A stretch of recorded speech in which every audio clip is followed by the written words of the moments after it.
Greetings, citizens of the world. This is Anonymous. Nova Scotia has found itself in the spotlight after the provincial government imposed a sweeping ban on its forests. Citizens are now forbidden from entering lands that belong to them by right, with fines reaching up to $25,000 for those who dare to step foot into nature. Officials would have you believe this is for safety, but we are here to reveal the truth. The real reason behind this unprecedented restriction is far more concerning. They plan to spray glyphosate throughout these forests. Glyphosate is no harmless tool. It is a chemical designed to erase life. When sprayed, it is absorbed through leaves and stems, shutting down the natural processes that allow plants to grow and survive. It moves through an organism's system, dismantling it from within.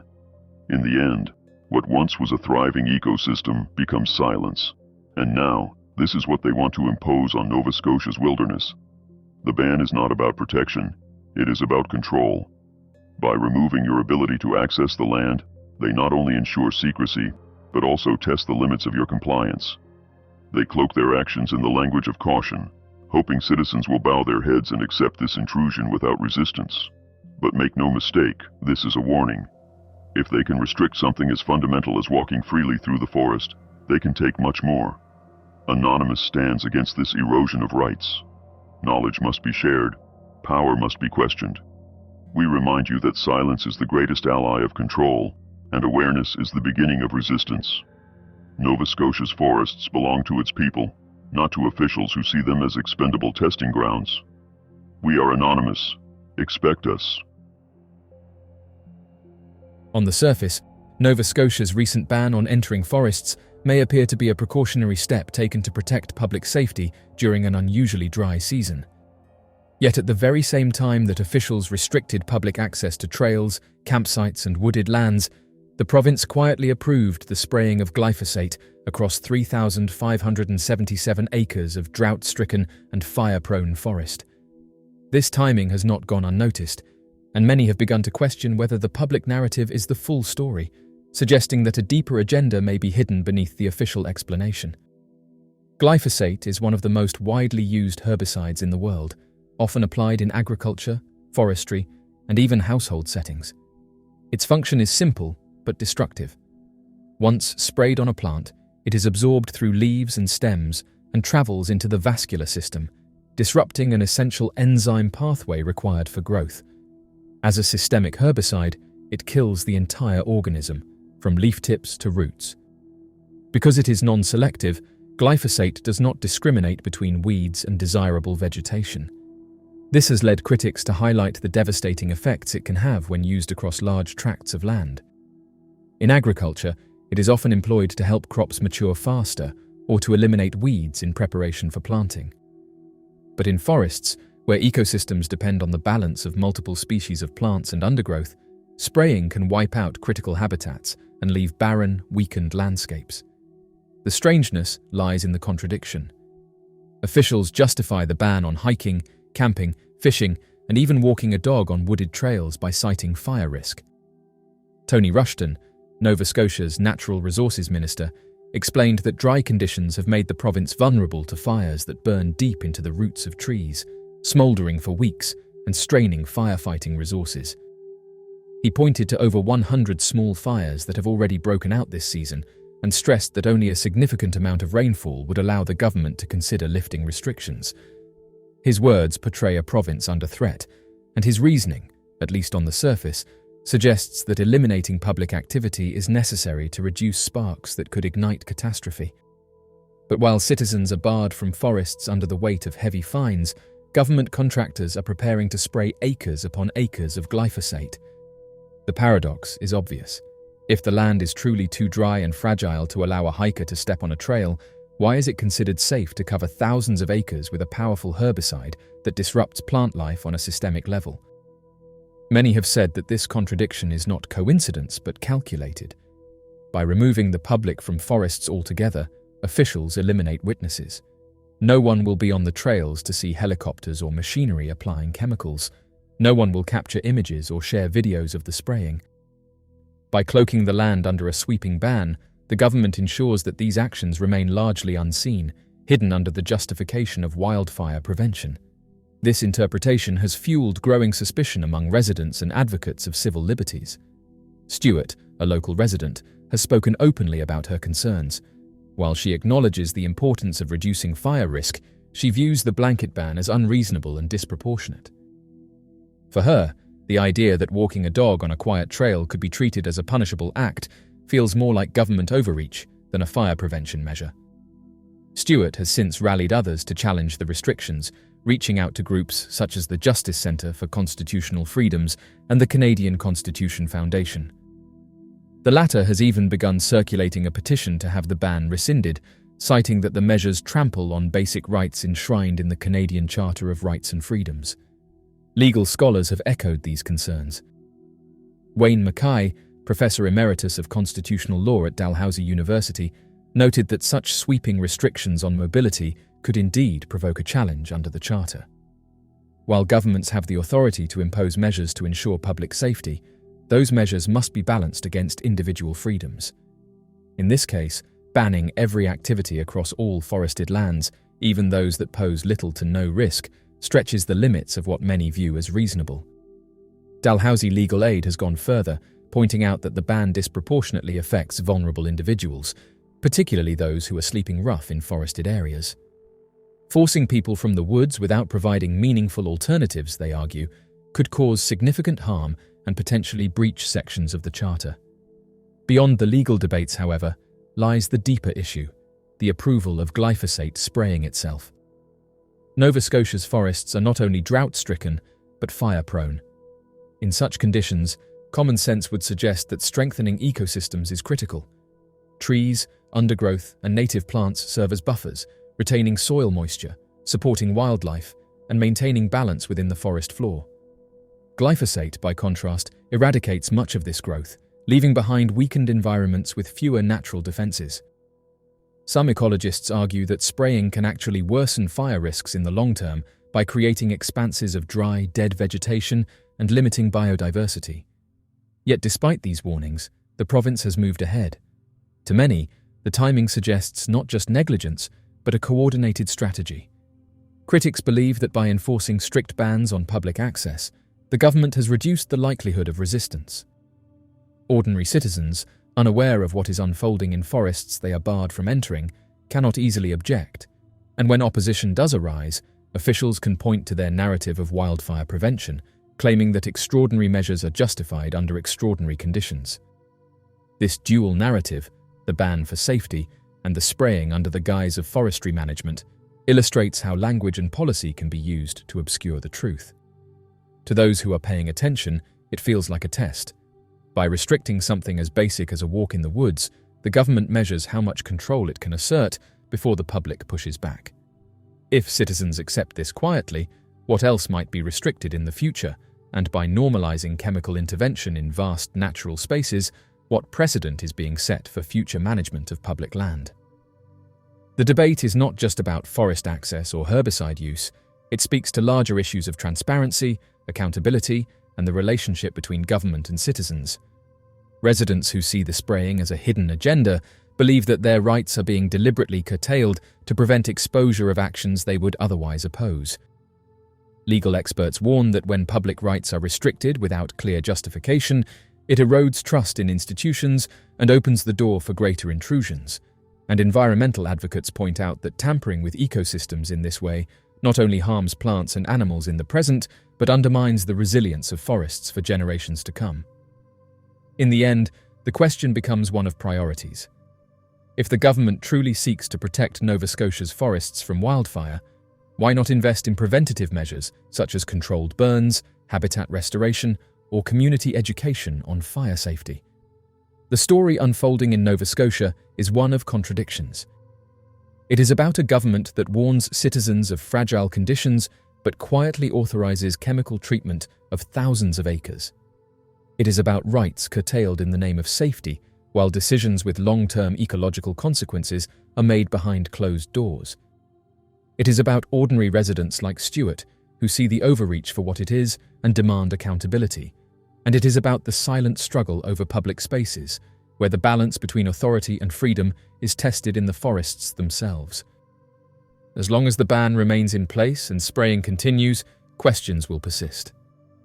Citizens will wonder whether their forests are truly being protected or whether they are being transformed in ways they did not consent to, and until transparency is restored, many will continue to view the ban not as a shield against wildfire, but as a curtain drawn to hide the reality of glyphosate spraying across the land. One individual shared a mysterious video online while trying to capture lightning. The person in question had grabbed a camera, hoping to capture the beauty of the night sky. As they gazed upwards, the camera's lens focused on the celestial panorama, recording the subtle movements of the stars and planets against the backdrop of the cosmos. Suddenly, a flash of light streaked across the sky, catching their attention. The individual couldn't explain what they were looking at, describing it as a luminous energy beam descending from the sky and striking the ground. The camera captured every detail, from the initial burst of energy to the mesmerizing movement as it cascaded across the landscape below. In that fleeting moment, the individual became an unwitting witness to a phenomenon rarely seen by human eyes, a celestial spectacle that defied explanation. One possible explanation is that the energy beam was the result of a meteorite or space debris entering Earth's atmosphere, creating a brief but intense burst of light upon impact. However, one meteorologist by the name of Dr. Robinson stated that this wasn't a meteorite, adding that it didn't display the typical characteristic you would see in a normal meteorite pass over. Alternatively, skeptics suggested that it could have been a rare atmospheric phenomenon, such as ball lightning or a sprite, an electrical discharge occurring high above the Earth's surface. Again, others said that this wasn't the case and that the object wasn't natural. Another intriguing possibility is that the energy beam was of artificial origin, the product of advanced technology. The accidental capture of an energy beam in the sky raises profound questions about where this technology is coming from. Others said that something may have been taken out in the sky, adding that these energy beams are used by the military. Unlike conventional munitions, which rely on physical projectiles, directed energy weapons deliver focused energy beams that can travel at the speed of light, enabling near-instantaneous targeting and engagement of enemy assets. Based on statements from military officials, it has been confirmed that energy beams, commonly referred to as energy weapons, are indeed real. These sophisticated weapons function by harnessing and concentrating electromagnetic energy, which is then directed towards a specific target. The concept behind these weapons revolves around the principle of delivering highly focused energy to inflict damage or incapacitate the intended subject. Unlike conventional kinetic weapons that depend on physical projectiles, this innovative arsenal utilizes directed energy beams, which possess the remarkable characteristic of being able to travel at the speed of light, ensuring near-instantaneous engagement with targets. These advanced weapons emit concentrated bursts of energy, allowing for superior precision and effectiveness. Energy weapons have a wide array of uses in multiple fields, encompassing the military, space exploration, and civilian applications. These advanced weaponry systems have the potential to significantly impact various industries and sectors. In the domain of military operations, these technologies offer numerous benefits that contribute to strategic advantages. They include precise targeting capabilities, minimizing unintended harm to civilians or infrastructure, and a seemingly infinite ammunition supply. These advantages stem from their reliance on energy sources such as electricity, negating the need for traditional physical munitions.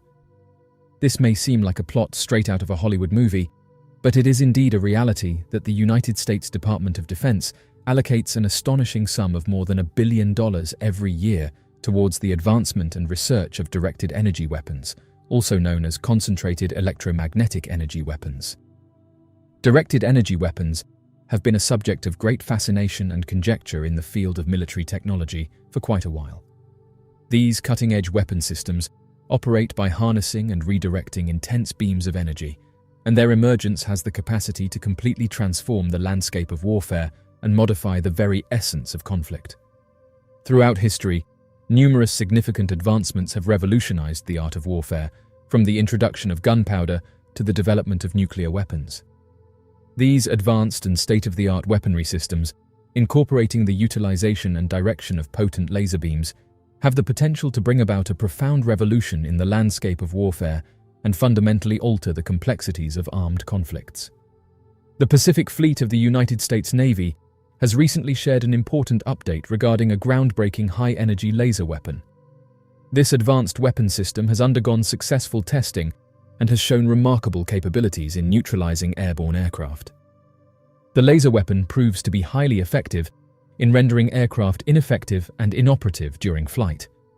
This remarkable progression highlights the unwavering commitment of the Navy to bolstering their defenses. The laser's remarkable capability and exceptional accuracy make it an unprecedented breakthrough in military advancements and strategies for safeguarding against aircraft threats.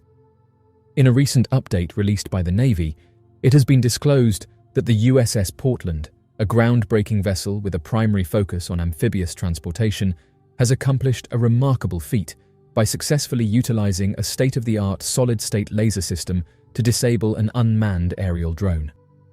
This achievement marks a significant milestone for naval warfare and highlights the Navy's commitment to embracing innovative technologies in combat. The Navy has graciously provided a wide-ranging assortment of visually captivating images and videos, which serve as compelling and vivid demonstrations of the seamless incorporation and effective utilization of this groundbreaking technology. The visual representation portrays a formidable military vessel, emitting a highly intense laser beam from its outer surface. This striking image captures the sheer power and advanced technology employed by the vessel. The Navy recently conducted a comprehensive and in-depth test of the laser weapons system demonstrator in the expansive Pacific Ocean. This state-of-the-art technology was put through its paces, demonstrating its capabilities in a vast and challenging environment. The exact site where the test occurred has purposely been withheld to maintain confidentiality. This decision was made to ensure the security and integrity of the information. In a highly comprehensive report released in 2018, the International Institute for Strategic Studies provided a detailed analysis of a specific weapon, although they chose not to explicitly disclose its exact power. This in-depth study aimed to enhance our understanding of the weapon's capabilities and its potential impact. Despite the incident, there were conjectures that emerged, indicating that the laser under consideration possessed the capability to reach an extraordinary level of power, reaching as high as 150 kilowatts. This speculation sparked discussions and debates about the immense strength and potential applications of such a laser. The primary objective of this report was to offer an extensive and in-depth examination of the topic, delving into the multiple facets and ramifications of this state-of-the-art innovation. The intention was to provide a comprehensive understanding by exploring the subject matter from various angles and shedding light on its diverse implications. According to Captain Carrie Sanders, who serves as the commanding officer of the USS Portland, he emphasizes the importance of conducting rigorous tests in maritime environments to comprehensively evaluate the solid-state laser weapons system demonstrator's efficacy in neutralizing unmanned aerial vehicles and small boats. The captain believes that such tests will provide invaluable and essential insights into the system's abilities to effectively counter potential threats. Directed energy weapons are based on the fundamental concept of channeling and concentrating energy, such as light, microwaves, or particles, towards a specific target with the aim of producing a specific outcome. Unlike conventional weapons that operate on the basis of the impact generated by projectiles, these weapons function by transmitting energy to the target, resulting in harm through various means like heat, disruption, or other mechanisms. These sophisticated weapons focus on the precise delivery of energy to achieve their objectives. By utilizing energy forms like light or microwaves, they can effectively engage targets with a high degree of accuracy and efficiency, minimizing collateral damage. Directed energy weapons possess a fundamental benefit in their capacity to project energy beams at the velocity of light, facilitating swift and near-instantaneous aiming and interaction with hostile resources. This rapid targeting characteristic provides a notable tactical edge, enabling prompt reactions to evolving dangers and fluid scenarios on the battlefield. The capability to utilize beams of energy at the speed of light sets these weapons apart, granting a significant advantage in addressing emerging threats and adapting to dynamic combat environments. High-energy lasers, also known as HELS or high-power lasers, operate by harnessing stimulated emission to create concentrated beams of coherent light. These advanced laser systems primarily utilize solid-state, gas, or chemical technologies. HELs are designed to emit intense energy beams with pinpoint accuracy, posing a significant threat to adversary assets like aircraft, missiles, and unmanned aerial vehicles by inflicting thermal damage. Microwave weapons, commonly referred to as radio frequency weapons, are devices that release electromagnetic radiation within the microwave frequency spectrum with the objective of interfering with or impairing electronic systems and sensors. These sophisticated weapons are designed to target the electronics and communication infrastructure of enemy forces, thereby rendering their assets ineffective or non-operational. By leveraging microwave technology, these weapons have the capability to disrupt critical enemy systems without causing physical harm to individuals or damaging infrastructure. Particle beam weapons are advanced technologies that harness the power of accelerated particles, like electrons or ions, to generate tightly focused energy beams possessing significant kinetic energy. This unique weaponry is designed to effectively target and penetrate armor, as well as various protective barriers, rendering it particularly potent against heavily fortified adversaries, including armored vehicles and reinforced structures. By leveraging the high velocity and concentrated impact of these energized particles, particle beam weapons have demonstrated exceptional efficacy in combat scenarios where traditional armaments may fall short. Directed energy weapons efficacy hinges on various elements, encompassing power generation, beam precision, atmosphere circumstances, and target attributes. Attaining peak efficiency demands tackling obstacles like beam weakening, atmospheric absorption, and thermal blooming, all of which have the potential to diminish the energy beam's strength and consistency significantly. To optimize their performance, directed energy weapons must navigate through a complex interplay of factors, ensuring that the delivered energy remains resilient against attenuation, absorption by the atmosphere, and the disruptive effects of thermal blooming. Power demands pose a critical factor when it comes to directed energy weapons, necessitating substantial electrical power to create and maintain high-energy beams. The evolution of power generation and storage mechanisms has played a pivotal role in enhancing these weapon systems by introducing compact and effective solutions like laser diodes and capacitors with enhanced storage capacities. In the realm of directed energy weapons, the ability to generate and sustain high-energy beams significantly relies on advanced technologies that can efficiently handle the power requirements.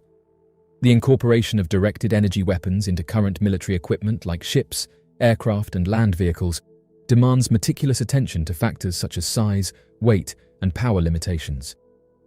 The advancement of miniaturization techniques and modular design concepts has facilitated the seamless integration of directed energy weapon systems across various platforms, thus augmenting the operational adaptability and strategic utility of these platforms.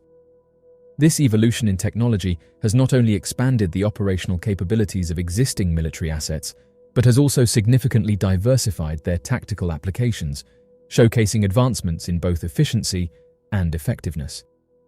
These weapons stand as a groundbreaking technology that has the capacity to revolutionize and alter the landscape of warfare in the foreseeable future. The utilization of concentrated energy beams empowers to deliver unparalleled swiftness, accuracy, and adaptability in confronting and eliminating adversaries. This cutting-edge weaponry not only enhances operational efficiency, but also introduces a paradigm shift in military tactics and strategies by providing new dimensions of engagement and countermeasure capabilities. Directed energy weapons represent a cutting-edge technology that requires a thorough understanding of its underlying principles, components, and operational considerations. Over the last few days, multiple people across Peru have come forward with new photographs showing unidentified objects. The continuous occurrences of these sightings have garnered significant attention, to the extent that they have been highlighted in news broadcasts. These reports have included first-hand accounts from individuals who claim to have witnessed the enigmatic luminous phenomena. In a recent post on social media, a photograph captured a peculiar sight that caught the attention of a man named Alejandro Ramirez. The image depicted something ablaze in the sky, prompting intrigue and curiosity among viewers. As he focused on capturing the beauty of the sky through his camera lens, he suddenly noticed a deafening sound reverberating through the atmosphere. He described that a colossal and blazing object was falling from the sky, creating a spectacle with a swirling path of thick smoke and engulfing flames trailing behind it. The luminous trajectory of this object illuminated the sky. The individual portrayed the object as unidentifiable, stating that it did not resemble any known aircraft, including both planes and helicopters. As the unidentified flying object slowly descended from the night sky, its fiery outer shell radiated a brilliant light that enveloped the entire landscape, creating a mysterious and captivating aura. As he reached this moment, he promptly began to document the developing spectacle with his camera, capturing images of the fiery entity plunging towards the planet. The urgency in his actions was evident, as he aimed to immortalize the intense scene unfolding before him. As the unidentified flying object swiftly descended from the sky, the observer comprehended that he was about to witness a spectacle of unparalleled scale.